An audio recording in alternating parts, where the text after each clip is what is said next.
Индусам привет! Привет, Раша! Индусам привет! Привет, Раша! Привет, индусам привет! Привет, Раша! Индусам привет! Привет, Раша! भाई कह रहे हैं हिंदुस्तान Башкирия. привет नमस्तान Стерлитамак! Россия! Россия. Башкирия! वाह। Стерлитамак! ये लोगों का प्यार है, हिंदुस्तान के लोगों को नमस्ते बोल रहे हैं अपने तरफ से, हमारे तरफ से भी नमस्ते। और आप लोग भी जरूर नमस्ते ने रिप्लाई करो कमेंट में भाई।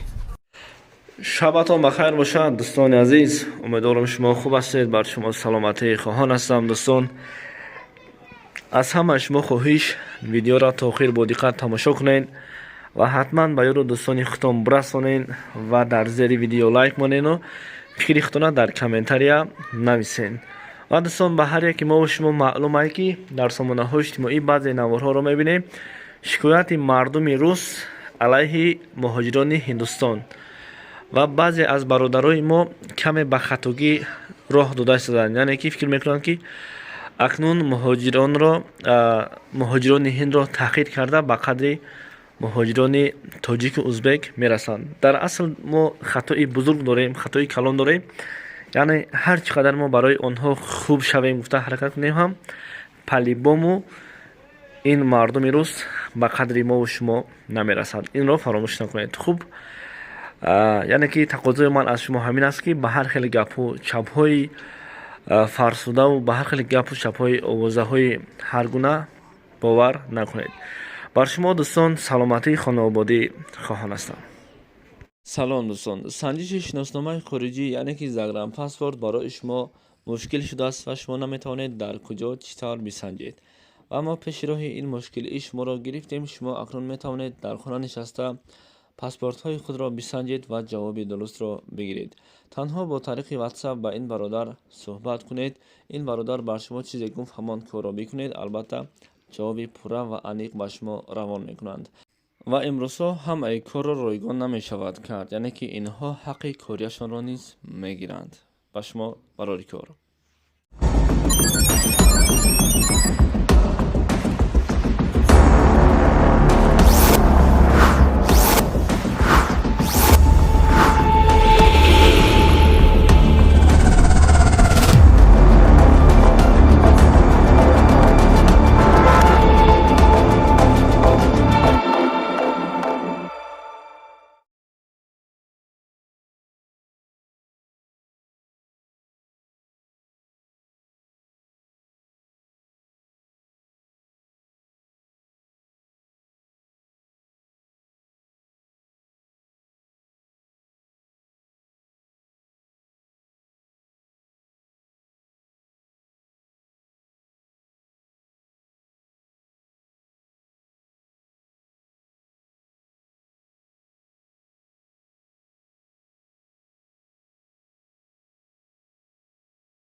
Ну чё, доигрались? Сейчас вам индусы нормально жизнь там устроят. Сейчас тараканчиков будете травить скоро.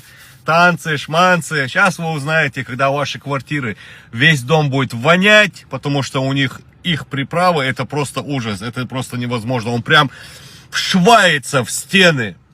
Чтобы вы понимали, здесь в Дубае на стройках им не дают готовить.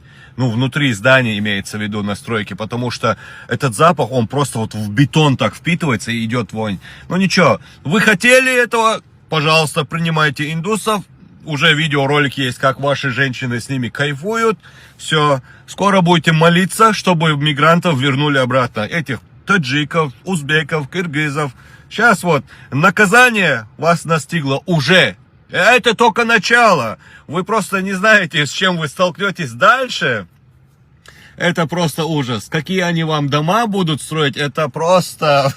Я даже ничего говорить не буду. Все сами увидите скоро. Какие квартиры вы будете покупать, как вы ипотеку будете брать. Вот это вот.